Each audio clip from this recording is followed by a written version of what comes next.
If the Strictly band cover blurred lines, will apocalypse come? Answer me this, answer me this. Is there any way to escape Miley Cyrus's bum? Answer me this, answer me this. Helen and Ollie, answer me this. His palms are sweaty, knees weak, arms are heavy, there's vomit on his sweater already, mum's spaghetti.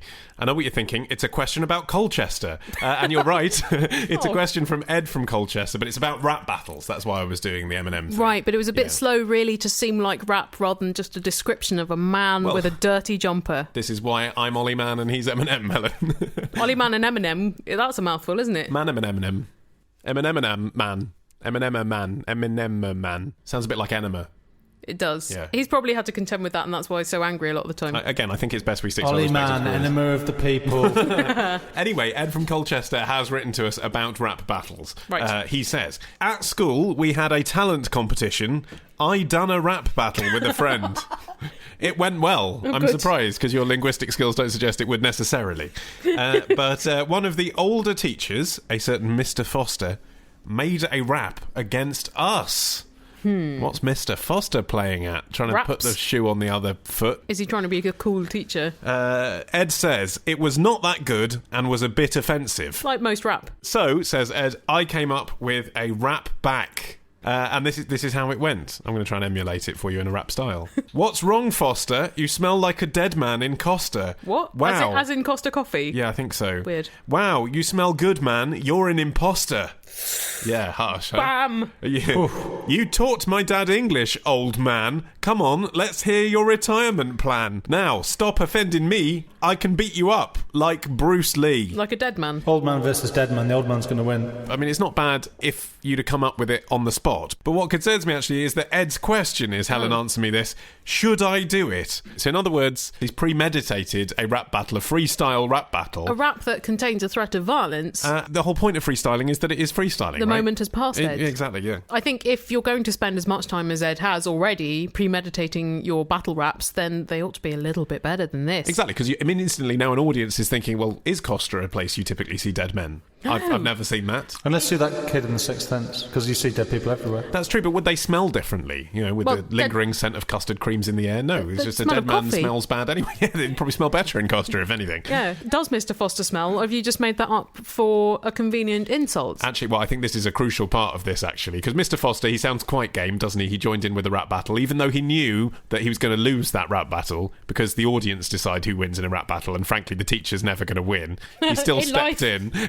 He still stepped in and took on the kids. I think that shows sportingness. Nonetheless, if your rap battle comeback is based around the fact that he does actually smell, that he has an unpleasant odour, that's the area you don't go into, isn't it? As even a mouthy child. We had a physics teacher who stank, yep. And everyone used to make a joke about how the Bunsen burners were stinking the room out, but no one would ever actually tell him directly that he smelt, because he really did. Also, the line, I want to hear your retirement plan, sounds good, because what he's saying is, you're so old you should be retired, man. But actually, you're giving the opportunity there for Mr. Foster to rap back, aren't you? A really boring rap as well. Well, I'm getting a timeshare in Yorkshire, and I plan to do some walking. Yeah. You're also doing your GCSEs, kid. Yeah, exactly. I'm expecting full state pension in every dimension. So I think you're inviting your own rap battle slam down comeback there from Mr. Foster again.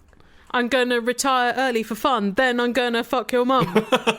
Again. Bitch. Zingo. You'd probably be quite good at rap battles, though. The thing is, I love to extemporise lyrics, but I don't really have the necessary rhythm or speed.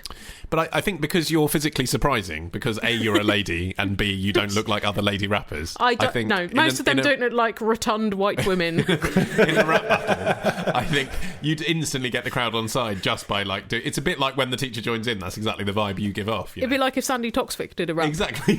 People would just be naturally warm to that. Maybe. You know. Is that an unfair advantage, though? I think it is. Using my physique.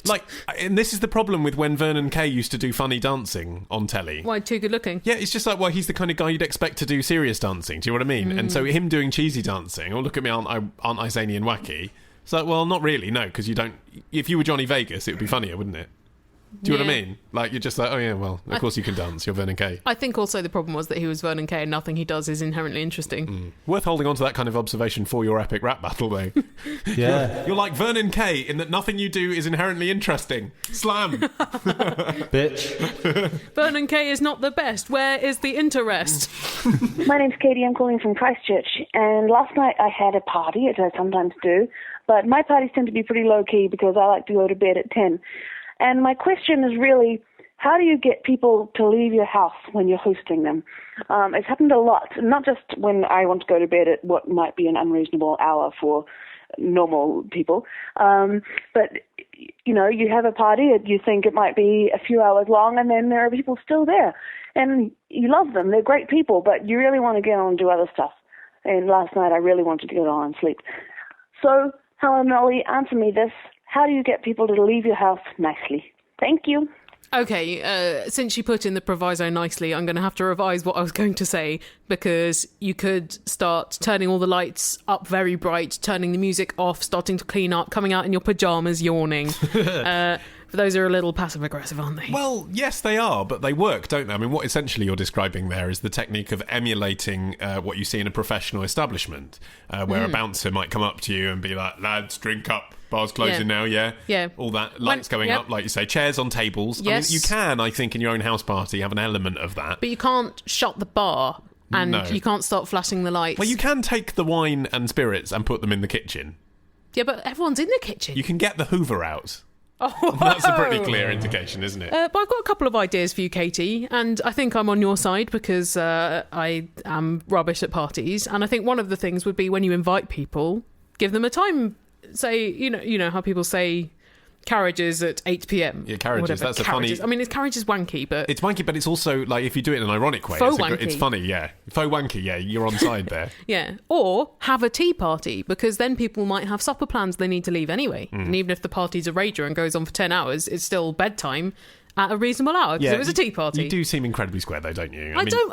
not she you, does anyway. one. No, She I am. does anyway. I am square. Yeah. I'm saying this from the point of view of a fellow square. But it's good in a way. You're right to have an end time, because if someone said, I'm having a house party between 8 and 11 p.m. Yeah. There'd be none of this crap about like, oh, it says 8, so I'll come at people 10. won't start arriving till 9. Yeah. I'll get there about 10:30, because then of course you're going to be there till 1 in the morning. Yeah. But if you knew it finished at 11, you would get there at 8:30, wouldn't you? Yeah. It would resolve the other issue for the person holding the party, which is that the people you don't really know very well, usually the neighbour and a friend of a friend, turn up first, Yes. and you're not drunk and you have to make small chat with them all, and they don't get on. Now, the tricky thing I have, though, is when everyone leaves at a very obliging time of the party, except for one or two people. And they stay for hours, and they're not necessarily the people you have the most amount of chat with, and they might have red wine mouth. I suppose, actually, if the person that's like falling asleep and still hanging around is so drunk they won't remember what they're doing, you could book them a taxi and then just say, oh, the taxi you booked is outside. They won't remember whether they have or haven't booked a taxi, and they'll probably be grateful that you flagged it up to them, because they wouldn't want to miss their taxi. Or you just need to wait until all of your friends are parents and they have to go home because the babysitter is 15 and they need to go home because it's a school night. Here's a question from Toby from York, who says, Helen, answer me this. Have you ever used one of the spare buttons that comes with every shirt and jacket you buy? Yes. Next question. Yeah, I'd say yes as well, but he goes on. Oh. It's occurred to me that the clothing industry could save millions of pounds. Yes, a plausible amount. By accepting the fact that people don't sew buttons onto their shirts anymore. That's a very blanket statement that I object to. That's right, Indian children do. Oh! And it would, what they do.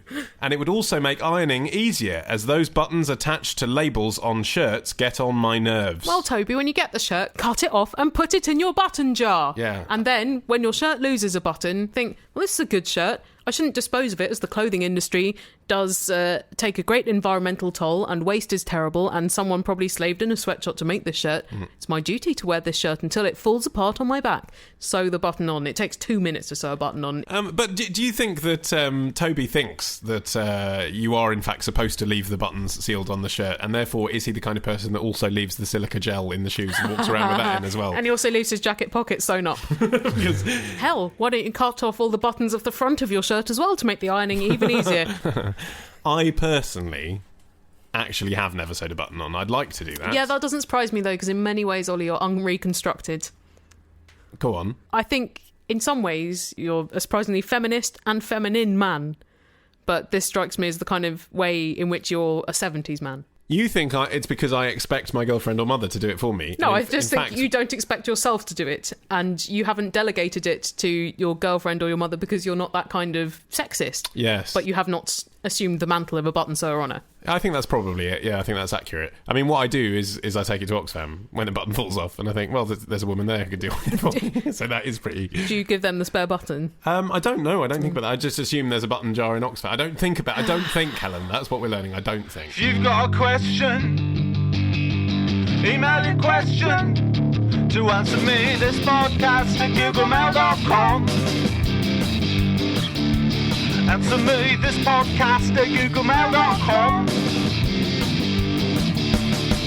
Here's a question. So, retrospectors, what historical events are we ticking off on this week's run of Today in History? On Monday, the anniversary of the day Ozzy Osbourne and a bat came face to face on stage. On Tuesday, we go back to the future with a potted history of the DeLorean. On Wednesday, why is the Pope guarded by those guys in floofy hats? On Thursday, how the Rock and Roll Hall of Fame ended up in Cleveland. And on Friday, was Henry VIII really an asshole, or was it just the result of a jousting accident? We discuss this and more on Today in History with the Retrospectors. 10 minutes each weekday, wherever you get your podcasts. Question from Daniel in West Sussex. He says, Ollie, answer me this. Why do Michelin give out stars to restaurants and things when Michelin is a tyre company? Why should people trust a tyre company about good places to eat? Okay, before I answer the question, I'm just going to say you did very well with your pronunciation. Michelin. Very nice. Michelin. I am going to be saying Michelin, Michelin. for the rest of this because I'm English. Michelin. It's Michelin, innit? It's Michelin. Is Michael in? That is how I say it. Yeah. It's always very difficult, that, I think, because there's the danger of sounding pretentious, isn't there, by saying something properly in French. Yeah, it's awkward, isn't it, when people overpronounce those things. They're like, I'm joined by Michel Flaubert on the phone who says this, and you're like, oh, come on, you're English. You're English. Don't do that. But you did very nicely. It's very nice. Well, I'm embarrassed. I couldn't do that. Now. So is this just a marketing wheeze by Michelin to distinguish them from the other tyre companies? Yes, essentially. Right. I mean, it's a very clever bit of brand association when you think about it, because they came up with it in 1900. Wow, so probably before the nude Pirelli calendar to distinguish them from tyre companies that don't send out posh calendars of naked models. Yes, I think that's right, yes, because I think a nude calendar in 1900 would look rather different to the 1960s calendar we know and love. It would have just been pictures of marble statues, wouldn't it? Or bits of ankle. Yeah. Steady. Pretty strong stuff. Wrists. But back of neck. I suppose the implicit advertising message behind them distributing what was then a free guide to France for the motorist was motorists get around and about. They go to the best places. They didn't have TripAdvisor then either, so you could check on a smartphone on the road where to go. Correct. You had to plan. So it was kind of saying, look, with public transport, you're limited to the places you can go. With a car, you can go to all these exciting places in towns you've never been to before. We're going to tell you about where all those places are, and it was a bit more car-focused in the initial days, so it had maps in it, and it had lists of retailers and stuff that sold car accessories. All very useful. And so they were saying, like, this is the indispensable guide to be a motorist in France, and I guess the brand association is, if you're a motorist in France, you indispensably need Michelin tyres. So that's basically what they were doing. But then the restaurant bit of it kind of got a bit of a reputation, I guess, because it's French, and the French like their food a lot, and they like ranking restaurants, as it turned out. And so that became the most high-profile bit that the guide did, and over time people forget the fact that actually still it's a guide for hotels and restaurants. Everyone forgets about the hotels. They almost might as well not bother making tyres anymore. I'm not sure how much money they actually make from the guide, though, and I'm sure they make quite a lot of money from the tyres, because I've got Michelin tyres on my car, and it's... Well, your 4 tyres not going to keep them in Not convinced. food. Not convinced about that, Helen. It was quite a lot of money. I expect, actually, the Michelin guide itself costs quite a lot to upkeep, because they send these anonymous inspectors. The restaurants tend to be quite expensive. They do, and yes, the inspectors pay for their own meals, but one whistleblower who had previously served as a Michelin inspector wrote an expose about this about a decade ago, saying essentially they used that reputation that you just mentioned, the fact that they always pay for meals, no one knows who they are, to actually cloak over the fact that there aren't really nearly as many inspectors as they say there are. Oh, really? So A lot of the information's out of date, and apparently there's a real bias towards certain kind of French food. There is a lot of flack against the Michelin guide, actually, for being food conservative, isn't there? And it's not all French-style stuff, but I have noticed a certain similarity in the Michelin-starred establishments that I have eaten in. Oh, how many have over you the been years. to? It turns out, and I was surprised it was this many, I've been to 7. Crikey, I know. I've only been to 4, and I would argue more into eating out than you are. You are, and you're a lot more fancy than I am. Thought she was going to say fat there. No. Fancy. You live the life. But the thing they all have in common is that at the time I thought the food was really good, and immediately afterwards, and ever since, couldn't remember anything about it. Okay, well, one of the 4 that I've been to is the Fat Duck. And I could tell you in quite a lot of vivid detail every course that I had at the Fat Duck. The little whiskey bottles. I won't, because it gets boring to anyone who hasn't been there.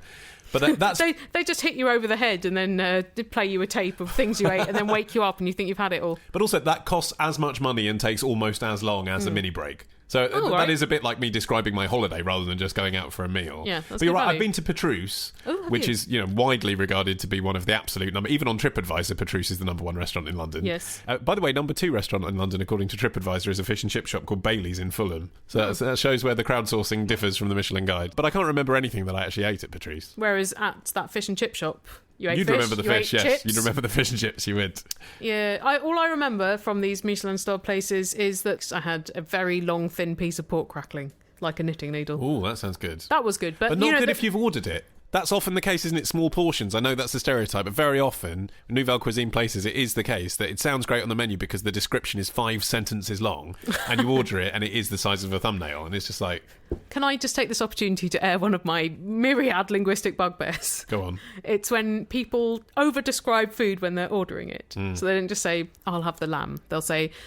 I'll have the Kentish marsh-fed lamb with the cream potatoes and the tender stem broccoli and the thing garnished with things. You see, now this to me sounds like inverse snobbery because the people that are doing that, they're trying to be aspirational, they're trying to match the standards that are given them they're by the just menu. unaccustomed to eating at posh Exactly. restaurants, No, and they're the just point is- reading from One the of them menu. is you, Martin! Exactly, I'm just reading from the menu. I'm unaccustomed to eating at posh restaurants and I would stop after the lamb. Yeah. Because I know that the waiter's time is not infinite. But then it is the fault of the restaurants for using such florid language. Oh, then I mean, what is a jus? It's meat juice. Why not just say... Meat jus. I suppose if you say meat juice, it doesn't sound very nice, does it? Meat juice. But why say it at all? Like, Right. it makes no difference. You don't know, oh, well, now it's got jus on it, I'm going to order it because I wasn't going to order it before. At the far end of the florid menu description syndrome is ones like St John's where it's just like meat, turnips. Yeah. And firstly, you don't really know what you're getting, and secondly, when a plate of meat and turnips turns up, you're a little disappointed that it's just meat and turnips, and yet that is what they told you were having. I don't think I've ever been to a really good restaurant and had something that didn't taste good. That's the ideal. That's my Michelin review. Tastes good. What's the best meal you had? Is it Fat Duck? Well, I would have to say the Edgware branch of Nando's, followed by the Fat Duck. No, I think... Did they give you macho peas? Well, I don't know if the Fat Duck is the best meal I've ever had. It's like the most entertaining experience I've Yeah. ever had eating, but that's something a bit different, really. It's amazing, but it's an experience. If I had to choose a dish that I'd have every day for lunch, it wouldn't be something from the Fat Duck, 'cause it's all quite rich and weird. Of course. It's more of a cerebral experience than an eating one as well, isn't it? Yeah, Like, exactly. In essence. I'd probably, like, if I was going to choose something that I'd have every day, it would probably be a really posh buffet in a 5-star hotel, so I could be a massive pig. Yeah. I always wanted my website to look pretty, but with my rudimentary skills it always looked shitty. How can I make it all modern and stylish and witty? Well, I'll tell you.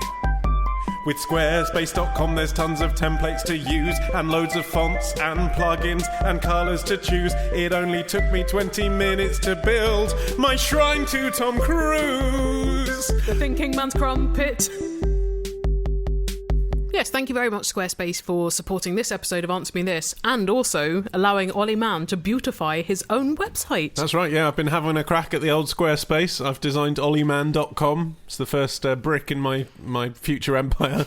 Web design. Yeah. It's nice. Thank you. Yeah, it does look nice, and they make it very easy. There's lots of templates to choose from on Squarespace, and everything you can just copy and paste. Basically, so I had a WordPress blog. Yeah. I just copied and pasted whole chunks of my WordPress blog. Not even the bits that are coded, but the way it looks to punters. Wow. Just copy it and paste it into Squarespace. Does the links and everything. Wallop done. Yeah, that's good. I'm happy. And you have no idea how to code, do you? No idea. I'm a functional idiot. And yet you now have a functional website. That's right. So if you listeners would like a functional website, all you need to do is go to squarespace.com. You get a 2-week free trial. You get that whoever you are, by the way. This is not our special offer, this bit. You can just go and play. Everyone is special for Squarespace. And you don't have to put in your credit card details, so you can just play straight away. And then if you decide to pay for it after that, at that point, we get you 10% off. So enter the code answer 10, as in the 10. number 10, not the word 10. Yes. Hello, Molly. It's Sean from Bristol here.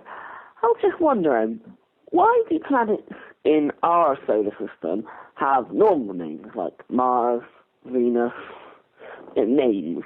But when you go outside of our solar system and out into the other planets in the galaxy, they all have weird names like BX4Q and MN3P or stuff like that. Did you ever see that? Hi. Well, Sean, until 1919, whoever discovered the planets could name them, usually. And so they went for kind of Greek and Roman gaudy names for the ones within our solar system. Yeah, it's an important discovery, isn't it? Like, even if you always wanted to call something Spike, Lampy, you wouldn't, would you? Because Planeto.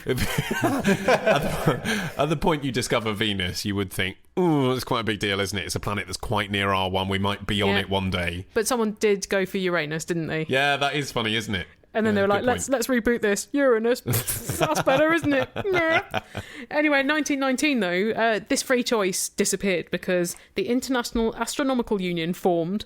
And I hate those guys. Everyone does, actually. They seem like real killjoys. Oh, ruin the party. And there are over 11,000 members in 90 countries, and they are the internationally recognised authority for assigning names to planets and moons and other so they're the celestial ICANN of bodies. space. Yeah, pretty much. So what they've done, I think, is just made it a lot more difficult to name a planet. So it gets its technical name of the numbers and the letters that is just very unmemorable, and then they just can't bloody agree on something better to call it. But they couldn't they? Nowadays, you could have a poll, couldn't you? Well, actually, Ollie, that is what is happening. As of August, good. Following a campaign supported by William Shatner, the greatest astrophysicist of our time. They will be accepting submissions from the public and also allowing the public some kind of input into the decision. No, but it's going to be all nerds, isn't it? Because Yes, if Shatner's back the campaign, they'll all be called Spock, won't they? Well, no, there have been attempts to name planets, Star Trek-themed names, and they haven't gone very well, like Vulcan and so on. But they've got over 800 planets that need names, so I think they've realised that the Union themselves aren't going to tackle all of those. I mean, they'll run out of dog names after about 20. There's just a real danger, isn't there, that you make contact with sentient life and you have to explain to them why we've named their planet Cuntor. If you allow free rein to the public, yeah. Well, I'm sorry we called you Planet Shito. Well, yes, but actually, when it comes to the Star Trek thing, which does make me cringe as well, I think, well, that makes me cringe, but in the same way that it wouldn't make me cringe at all if someone said, well, we're naming this planet Juliet after Romeo and Juliet. You know, it is a work of cultural significance. In 500 years' time, people will have forgotten that it was Star Trek rather than something quite mythical and amazing. Star Trek will be very well appreciated. Indeed. I mean, and there's nothing wrong with naming one planet after Star Trek, but you can't name them all after geek fanboy things, because geek fanboys are ruining everything. Yeah, but often they will name all of the moons of a planet after a specific thing, like, say, Shakespearean tragedies. Yeah. So that's kind of geeky. It's just more credible geeky. Yeah, but it's stood the test of time geeky as well, isn't it? Like, in the same way it would be okay just, I think, to name a planet after the Beatles, but probably not so much after Chuckademus and Pliers. Saturn would be Ringo, wouldn't it? There are some guidelines, Ollie, if you want to submit a planet name. It must be 16 characters or less, and preferably one word. So if you were going for Bitty McLean, you'd have to elide it. No pet names, no business names. No pet names? No Coco. That's all of my ideas gone. Well, you could name your pets after planets or after planet-sounding things. Names that are pronounceable in as many languages as possible and not offensive in any language or culture. So no such word exists. That really narrows it down. So you couldn't call the planet after your cat Coco, because I think Coco means shit in Brazil. Even prominent physicists have funny names. Well, Professor Cox. I mean, when you think about it. And you're also not allowed names that are commercial in nature. So you couldn't call it Planet Pepsi. Again, I wonder if with the right amount of money they could challenge that. Or you could just call your thing Jupiter, and then you've already got a planet named after you. You've got the biggest one. That's true. Makes What about commercial Mars bars? sense. Does that mean we've got to rename Mars? Yeah. Oh, good point. And Venus the Razor. And mercury poisoning. Bum bum bum bum bum bum bum bum bum bum. Helen Ollie, answer me this. Don't ridicule me and don't take the piss. Give me a clue to what I'm asking. Then in your awesome knowledge I'll be basking out in summer. I'm so alone, no one to email, and no one to phone. Where can I get new friends from? Answer me this podcast.com.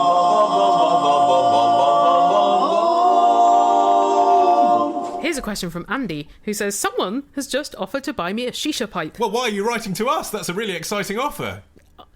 Ollie, answer me this. Is this a really exciting offer? Yes. Not his question. He says, I've never smoked anything other than a ciggy when tanked up to the eyeballs, but a friend says it will reduce my stress. I have quite a stressful job. I'm sorry, Andy. So it seems appealing, but I'm trying to weigh up the risks of dying from cancer versus dying from stress. Oh. So Ollie, answer me this. What do you reckon? I'm 43. I do quite fancy the idea of apple-flavoured smoke. Oh, so cancer's fine then. Are they as carcinogenic, shishas? Because the smoke is a bit more dispersed, isn't it? It's filtered through water, isn't it? Yeah. Well, the jury's out. Some people say, the smoke passes through water, so it's not as harmful. Other people, including the World Health Organization, say, well, that's a theory, but you haven't got any evidence for that. And the amount of smoke that you're actually inhaling in each session is dramatically increased when you have shisha pipe versus smoking a cigarette, because the average puff of a cigarette, apparently a smoker smokes between 8 and 12 puffs of a fag, which is 0.5 to 0.6 litres of smoke. But when you're having an hour-long shisha session, because that's the point you sit there for ages, you might take 200 drags, which could be up to a litre of smoke each. And I guess the fact that the tobacco comes in fun, fruity flavours makes it a bit more palatable to smoke loads of it. Yes, but I would counter this by saying, yes, I get that, and I understand the maths. You're not going to sit and smoke for an hour, well, really, you might, are you? But it's probably an hour at the most a month, isn't it? It's probably, in my case, an hour every 3 years. And so aren't you it is sharing better than it? smoking. Exactly. Usually. And also, it gets a bit gobby and disgusting after a while, so then you don't smoke as much. And I've normally been drinking as well when I'm smoking shisha, and I reckon in the long run that's probably doing worse things to my system than the shisha pipe is. But also, would a normal shisha pipe relax Andy, or is he hinting that he's going to be using this like a bong? Like a bong that it's okay to have in his living room because it looks like he's travelled? Do you know, I actually hadn't considered that. Because otherwise, why would it relax him? But you're absolutely right, that must be a common subversion of the form. I mean, it's actually quite a complicated question, isn't it? Because he's right, he's going to be damaging his health in one way, but your friend is probably also right that you might find it relaxing. But then you might find going out for a walk relaxing. That's the thing. And that is less carcinogenic. Or stroking unless a cat. the WHO has decided that it is bad for you to have a walk. Or, to stroke a cat or to do some knitting. I just think if stress is Andy's problem, then there isn't really a single quick fix. He's got to try and find some ways to counteract his stressful lifestyle. So because I'm a big smoking square and I just can't see the appeal, and there may be medical consequences that have not been confirmed yet, maybe he should seek some stress counselling, or see if he can adjust things at work, or find some hobbies that allow him to vent more. Yeah, or just enjoy the other benefits of a Lebanese restaurant. Oh, good point. Because actually, this is a good point, isn't it? If you're there and you're smoking a shisha pipe, yes, you're doing bad things to your lungs. But you're eating broad beans, which usually aren't that palatable. Chickpeas, tahini. It's basically good for you, isn't it? You often get a lot of radishes. Lay off the bread and the halloumi. That would be the real concern for me, was unlimited halloumi. That would be the thing that would kill me in the long run. So, but he's talking about getting one for home, isn't it? So the equivalent would be for him to learn to make falafel, which I think could be better. Yeah. Well, that brings us to an end, listeners, of this week's Answer Me This. Yeah. Really? Wow. A flash, isn't it? Flash. But listeners, if you want to contribute to a future episode of Answer Me This, you need to send us questions. Yep. There are many ways in which you can do that, e.g. phone, email, Skype, and all of our contact details are on our website, AnswerMeThisPodcast.com, where you can also buy our albums. Holiday, Sports Day and Jubilee are exclusive, one-off, 1 hour episodes of Answer Me This that are all about a special thing. Oh, yes. In the case of Sports Day, it's about sport. Jubilee is about the royal family. And Holidays, it's about holidays. Not rocket science. We've not done one about rocket science yet. We haven't. Because we are not qualified to do that. Anyway, I mean, sport was stretching it. Yeah, I think we got away with it. Yeah. But rocket science, Martin could do it maybe, but who would? I could do a bit of rocket science. An hour of it, though? Maybe not. I'll get bored. Anyway, listeners, see you next week. Bye!